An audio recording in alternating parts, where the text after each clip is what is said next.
O áudio que vocês vão ouvir agora é parte do podcast Xadrez Herbal. Caso vocês queiram ouvir mais sobre esse assunto e outros temas de política internacional, é só ir em xadrezherbal.com.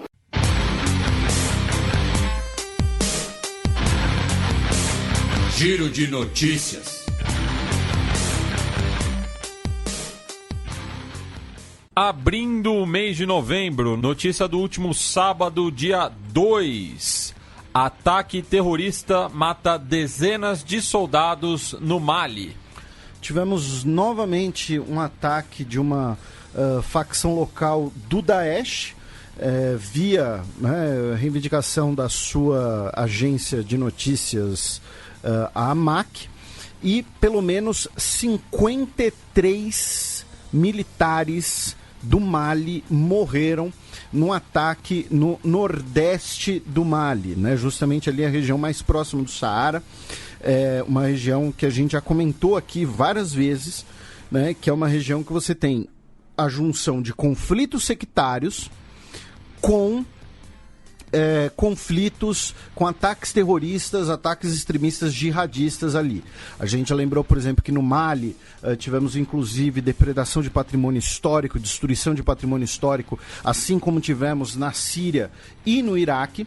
O ataque foi na cidade de Indelimane, que fica na região de Menaka, tá? E o detalhe é que o ataque, embora a notícia ela seja do sábado, dia 2, o ataque ocorreu quando, no horário local do Mali, ainda era sexta-feira. Lembrando que sexta-feira é o dia santo dos muçulmanos, né? Então,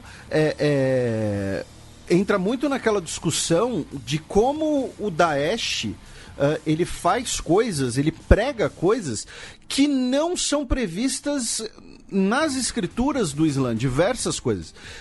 Uma delas, por exemplo, justamente você realizar ataques contra pessoas no dia santo, no Ramadã. A gente sempre lembra que o Ramadã, eles realizam muitos ataques exatamente contra xiitas, por exemplo. Então, entra muito na discussão de que vários clérigos muçulmanos têm, uns 2 anos atrás a gente repercutiu a declaração de Marrakech, que o Daesh, na verdade, é um grupo de tão extremista, ele é um grupo herege, na verdade, né? Porque ele realiza um ataque desses numa sexta-feira. Porém, infelizmente, está aí o registro do ataque do Mali. 3 notícias da última quarta-feira, dia 6 de novembro. Acordo sobre barragem na Etiópia deve sair até janeiro. E só aproveitando, Felipe, para quebrar um pouco o gelo, outro dia eu descobri que em Portugal o chifre da África é conhecido como o corno da África. Infelizmente é um problema que está presente em muitas músicas do Falcão. Inclusive, ele é um grande ativista social. Mas, piadas idiotas à parte, nós tivemos um encontro entre os ministros de Relações Exteriores do Egito, da Etiópia e do Sudão, nos Estados Unidos. Inclusive, isso foi tema de tweet do Donald Trump, que tirou uma foto com eles no Salão Oval. Colocaram que o projeto da barragem da Renascença, né, na Etiópia, no Rio Nilo, teremos então um acordo em janeiro, um acordo sobre o quê? Sobre o fluxo da água utilizado e sobre o volume de água das barragens. Por quê? Porque o rio Nilo é um rio que nasce lá na região dos Grandes Lagos e vai desembocar lá no delta do Nilo, no Egito, né? Todo mundo liga o Nilo ao Egito, porém você tem o Nilo no Egito, no Sudão, na Etiópia, em Uganda, em vários países. Então, qual é a preocupação? Que aí é uma coisa parecida da época da construção de Itaipu. Se você constrói uma barragem gigante no meio do rio, quem está no fim do rio vai receber menos água. E o Egito, né, como já diz o ditado, é uma dádiva do Nilo, né? Então, com um fluxo menor de água no Nilo, a economia egípcia iria sofrer bastante. E a gente repercutiu bastante essa disputa no episódio 126, no ano passado, né? Isso, é de janeiro de 2018, já vai fazer 2 anos. E foi muito bom você ter citado, por quê? Porque agora que o Trump tweetou isso, vai ter um monte de gente começando a repercutir e falar desse assunto. Sendo que a gente falou esse assunto há quase 2 anos. Esse é um dos programas que acho que a gente mais estudou e se preparou para fazer. E é um dos melhores programas nós, eu acho. Então você, ouvinte novo, que quer entender melhor essa questão do Nilo, disputas fronteiriças na região, disputa pela água, ouça pelo menos esse bloco lá do nosso programa 126, certo? E o Donald Trump, né, que recebeu os ministros, disse que a data para um acordo vai ser dia 15 de janeiro. E detalhe, meu caro Matias, o Trump disse que ele que vai cortar a faixa, ele vai estar na inauguração da barragem da Grande Renascença, né, que não é apenas uma barragem, é também uma usina hidrelétrica, só para deixar claro, né? Então, segundo as estimativas, ela vai gerar cerca de 6 mil megawatts, um projeto de cerca ali de 4 bilhões de dólares, ou seja, um projeto aí de 16 bilhões de reais, fazendo uma conversão bem mequetrefe assim de cabeça, no 4-1. Então, esperemos aí que essa situação seja solucionada.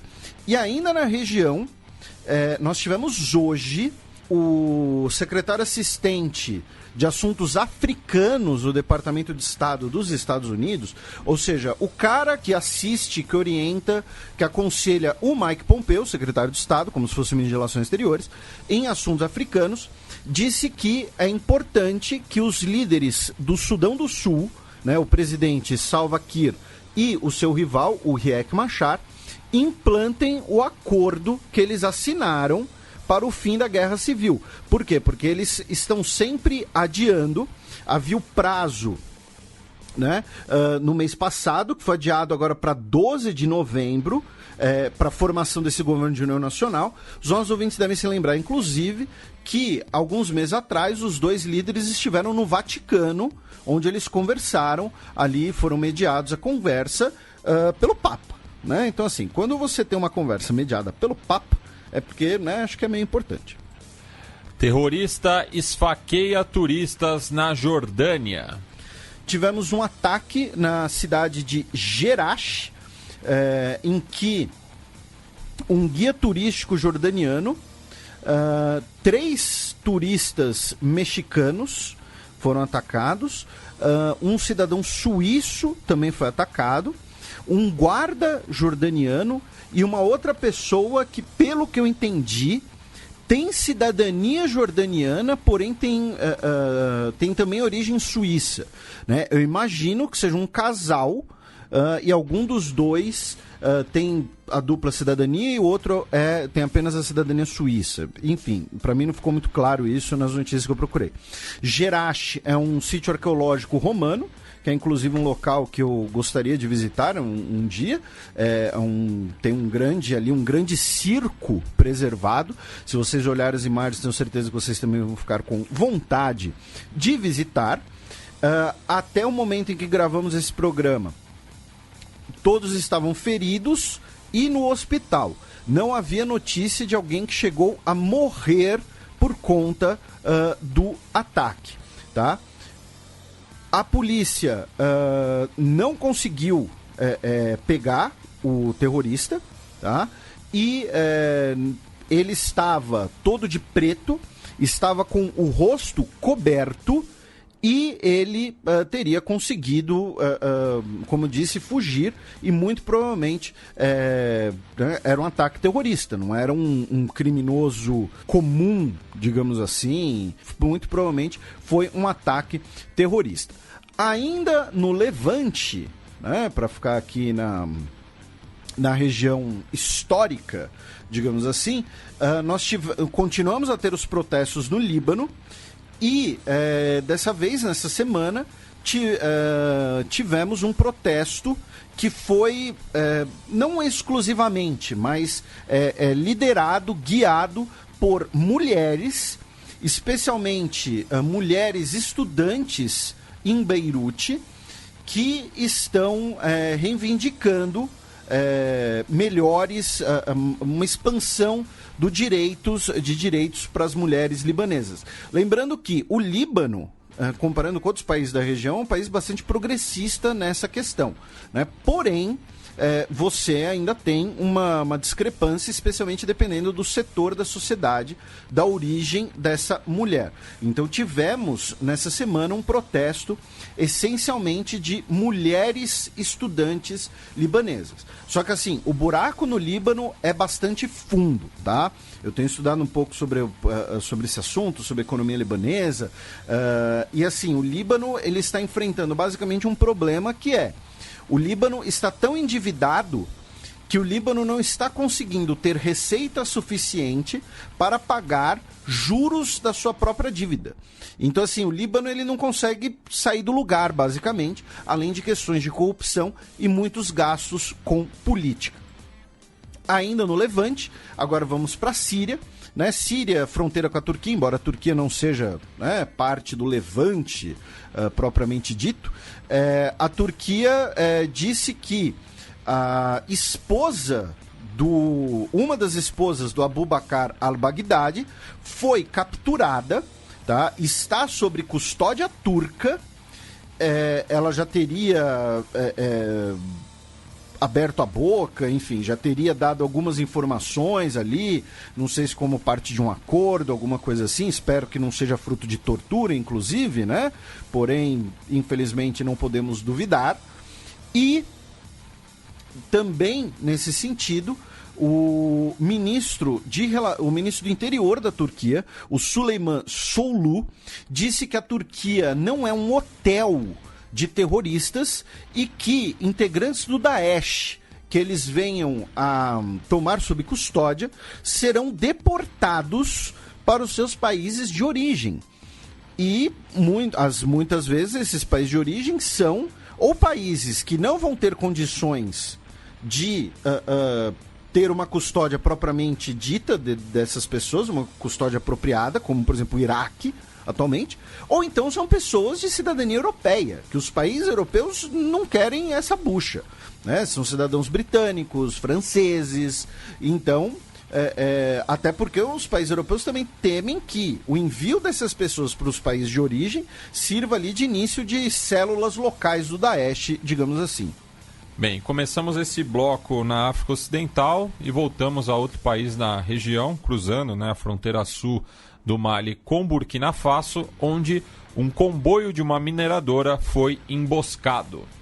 Isso, em Burkina Faso tivemos cerca de 40 pessoas mortas, depois que um comboio de ônibus de mineradoras canadenses e australianas, especialmente uma mineradora de ouro de origem canadense, a Semafo, tá? Que é uma empresa de mineração canadense, mas cujo nome significa Sociedade de Exploração Mineira na África Ocidental. Tá? O próprio logo da empresa é um contorno do continente africano, destacando ali a região da África Ocidental, onde estão Burkina Faso, Mali, né? Então, assim, é uma empresa canadense pero no mucho, tá?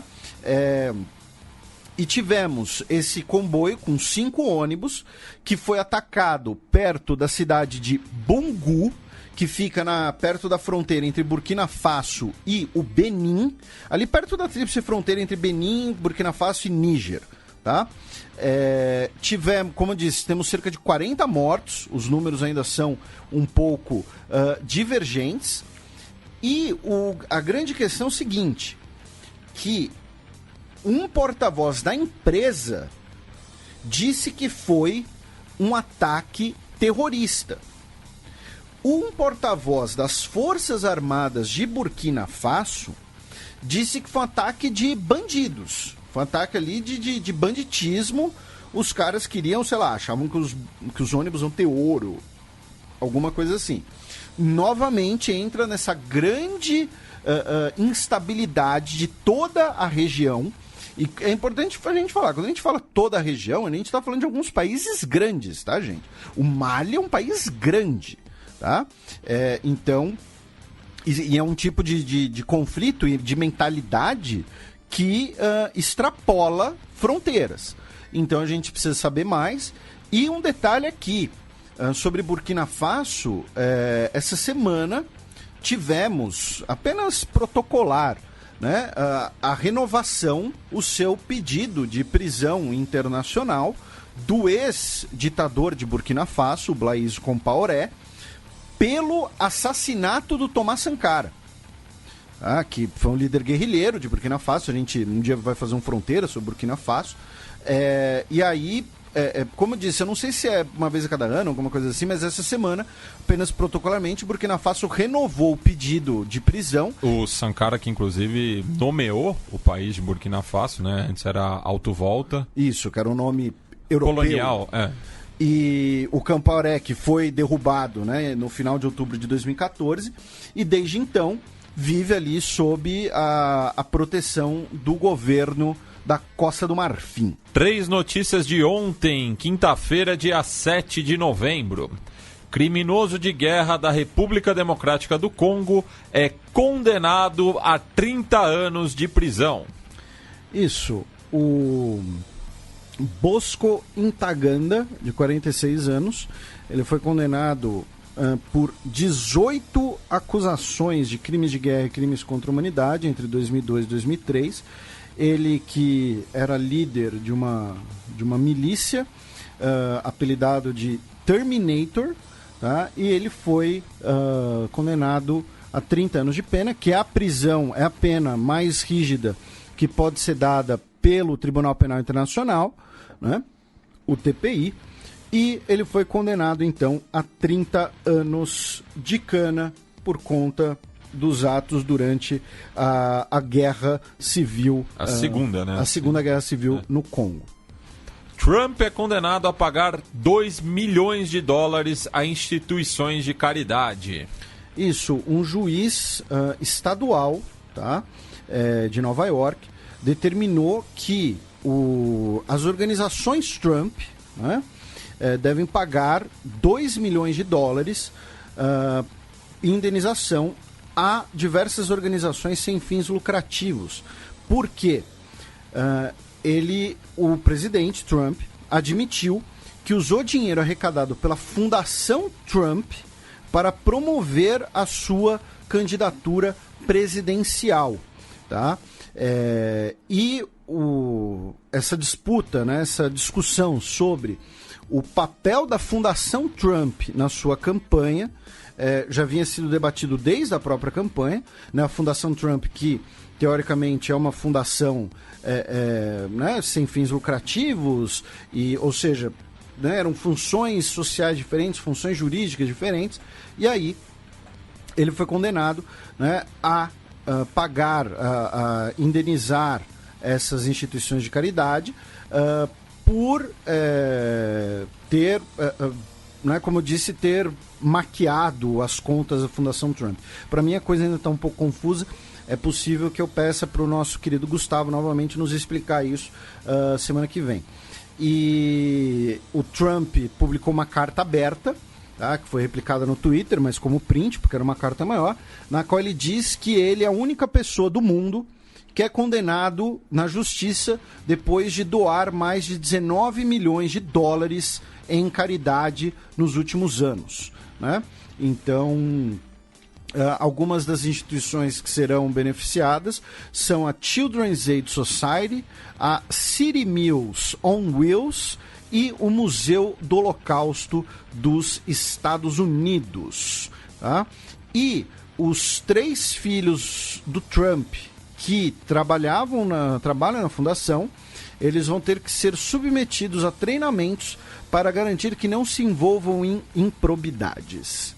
E detalhe é que ele também teria usado o dinheiro da fundação para liquidar obrigações legais das empresas que ele possui, como o seu resort privado, o seu clube de golfe, também comprar um retrato a óleo dele mesmo, no valor de 10 mil dólares.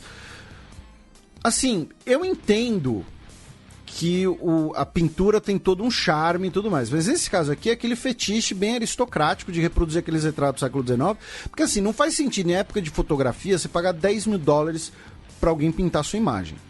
Ainda mais quando você é alguém que... Cara, eu tenho certeza que algum artista faria isso de graça. Só para dizer que ele que pintou o retrato do Donald Trump, sabe? Mas enfim... então também teve essas outras aí possíveis falcatruas contábeis.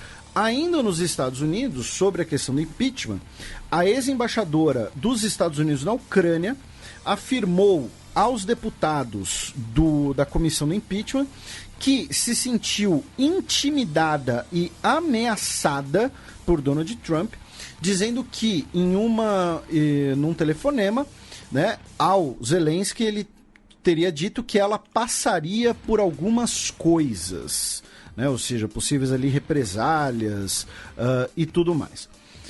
O ex-prefeito de Nova York, o Michael Bloomberg, né, que é bilionário, disse que vai concorrer à indicação democrata para a corrida presidencial de 2020, né? Ou seja, né, mais um bilionário septuagenário nas corridas eleitorais dos Estados Unidos, né? É o sinal da renovação.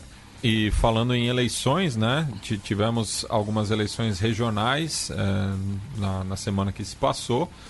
No Kentucky, a corrida pelo governo estadual foi bem apertada, né? Teremos uma espécie de segundo turno, assim, vamos dizer, né? Porque 3 candidatos superaram os votos mínimos, né? Mas um corre por fora, que é o candidato libertário, o John Hicks, enquanto que o democrata, o Andy Beshear, do Partido Democrata, teve pouco mais de 5 mil votos em relação ao atual governador, o Matt Bevin, do Partido Republicano, né? Lembrando que nas eleições de 2016, no estado, o Trump teve quase o dobro de votos do que a Hillary Clinton, né? Foram 1.202.000 e contra 628 mil da candidata democrata. Comparado com a eleição estadual de 2015 no Kentucky, o turnout foi de 12% para 42%. Então teve uma maior participação dos cidadãos de Kentucky. Já na Virgínia, foi eleita a primeira senadora muçulmana do estado, a indo-americana Ghazala Firdaus Hashimi, do Partido Democrata.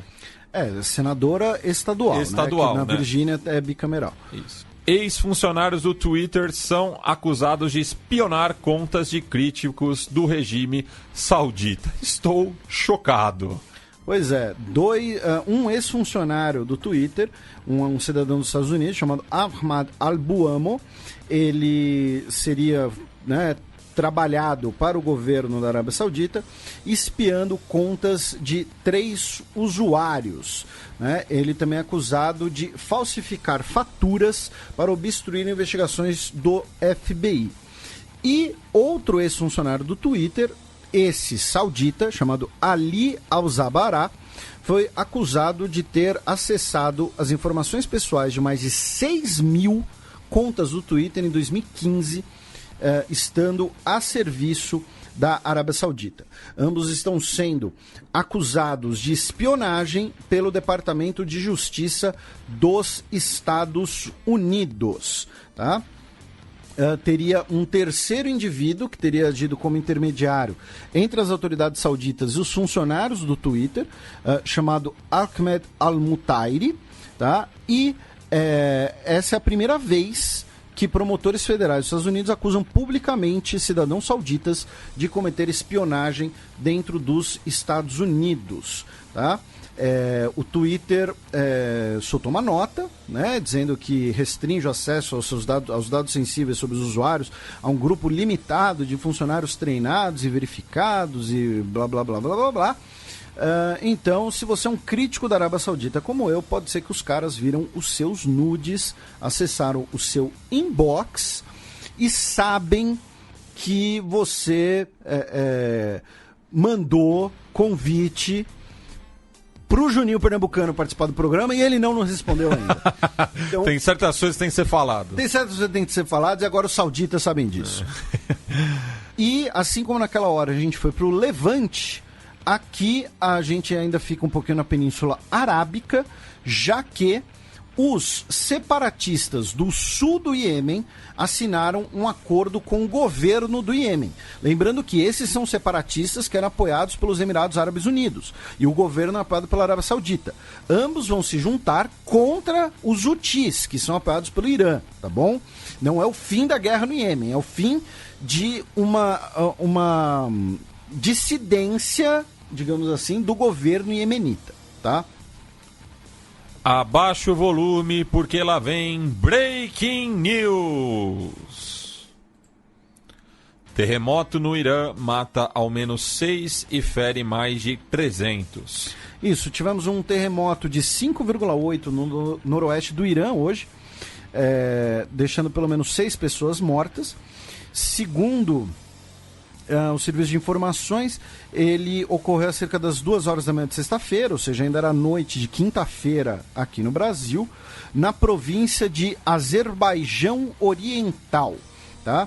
O epicentro foi a cerca de 8 quilômetros de profundidade, tá? A 120 quilômetros do sudeste de Tabriz, a capital da região, e uma cidade historicamente importante, né?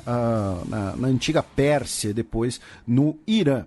Tá? Tivemos cerca de 60 tremores secundários posteriormente. Infelizmente, né, o Irã é um país dos mais afetados por terremotos no mundo. Tá? Temos várias pessoas hospitalizadas, casas casas acabaram desabando. E aí, aproveitando, né, o Irã ele já estava no roteiro, apenas colocamos ele no Breaking News por conta dessa notícia do terremoto, porque o Irã, nessa semana, anunciou que retomou o enriquecimento de urânio na sua usina de Fordow, tá? Que é uma usina subterrânea, tá? Dizendo que é o próximo passo no seu procedimento de se afastar do acordo nuclear, né? Então, um desses passos seria reativar o processo de enriquecimento de urânio nessa usina subterrânea, tá? Usando 1.044 centrífugas.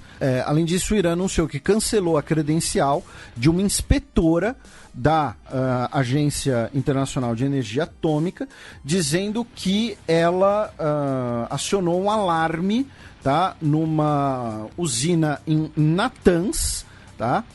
E a Agência Internacional, por sua vez, diz que não tem nada a ver com o alarme, com essa denúncia de que ela teria tentado carregar, né, material suspeito para fora da usina, mas dizendo que ela, na verdade, está sendo presa no Irã e que essa limitação, essa repressão, na verdade, foi por ela ser mulher, tá?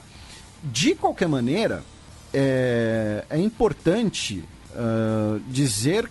lembrar uma coisa, que é o seguinte: alguns veículos de imprensa falam, Irã desobedece acordo nuclear e volta a enriquecer urânio.